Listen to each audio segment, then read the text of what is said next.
I am your beloved Count Olaf. I'm a Buddhist, I'm a Muslim, I'm a Christian, I'm whatever you want me to be. You know, it all comes down to the same thing. You're in a loving place or you're in an unloving place. If you're with me right now, we cannot be unhappy. It's not possible. It's not possible. Life doesn't happen to you, it happens for you. How do I know this?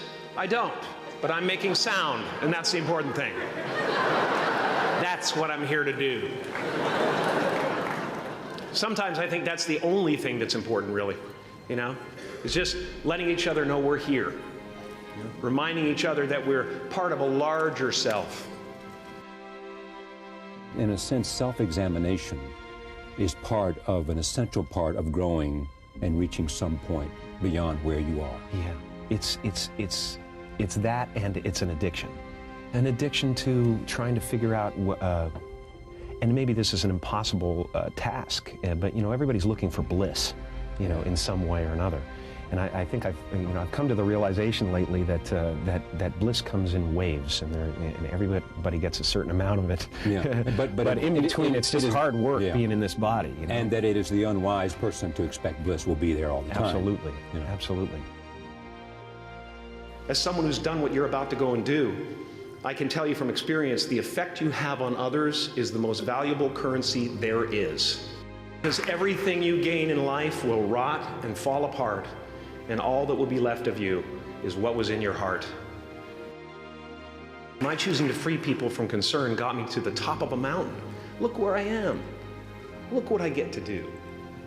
I did something that made people present their best selves to me wherever I go.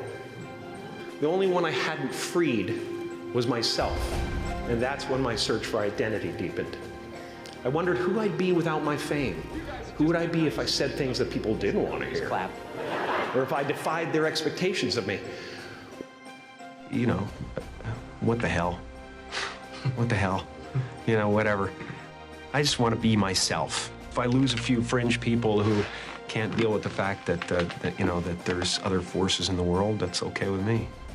After talking to you for a couple of hours, I mean, I get this sense you are a big bundle of conflicting emotions. Well, I think you're very emotional about a lot of things. It's all very close to the surface. Yeah, it is.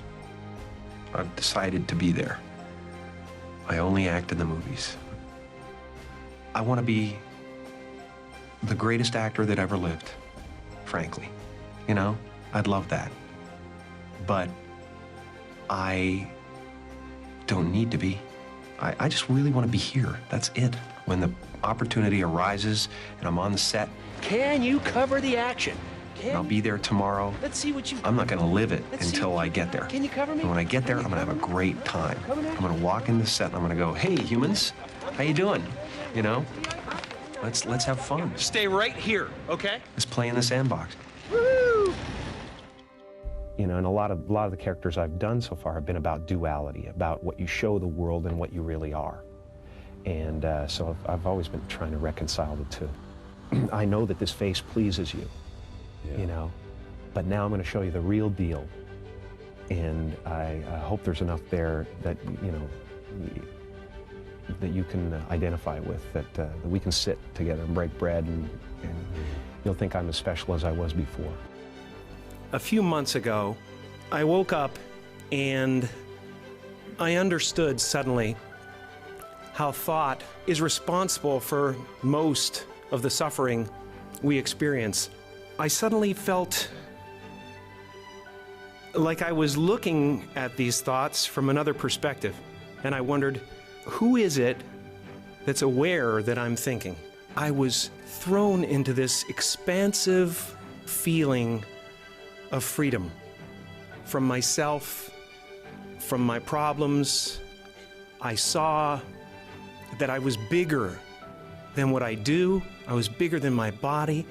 I was everything and everyone. I was no longer a fragment of the universe. I was the universe. Your job is not to figure out how it's going to happen for you, but to open the door in your head And when the door opens in real life, just walk through it. And when I say life doesn't happen to you, it happens for you, I really don't know if that's true. I'm just making a conscious choice to perceive challenges as something beneficial so that I can deal with them in the most productive way. You'll come up with your own style. That's part of the fun. Oh, and why not take a chance on faith as well? And what do you own now? What is it you own, you think? I think I own my self-esteem. I own my, I guess, what I own when you think about it is my faith. Yeah. That's what I own. Not religion, but faith. Not hope, but faith. I don't believe in hope. Hope is a beggar. Hope walks through the fire and faith leaps over it. Countries and religions and I find it all so abstract. Why am I an American? Why am I Canadian? And by the way, you're a Catholic or you're a Jew or you're, whatever you are. It's like everything is abstract structures. What is that? What does that mean? Somebody put a line down and said, this is that. We're so much more. I've just given them up. I'm fine just floating through space, flying 6,000 miles an hour around the sun, balancing on tectonic plates, they're floating on lava, ready for the end times to occur and whatever the hell is gonna happen. I'm just great. You're on a spiritual journey, period. And we're all gonna end up in the same place, if there is such a thing. And maybe there isn't. Maybe there's just this and that's it. There's me in the teacup, that's it. There's us, we're the universe, man. I like that, that's fine. Now, fear is going to be a player in your life, but you get to decide how much. You can spend your whole life imagining ghosts, worrying about the pathway to the future. My father could have been a great comedian, but he didn't believe that that was possible for him. And so he made a conservative choice. Instead, he got a safe job as an accountant. And when I was 12 years old, he was let go from that safe job. And our family had to do whatever we could to survive. I learned many great lessons from my father, not the least of which was that you can fail at what you don't want. So you might as well take a chance on doing what you love. And after you walk through those doors today, you will only ever have two choices, love or fear. Choose love, and don't ever let fear turn you against your playful heart.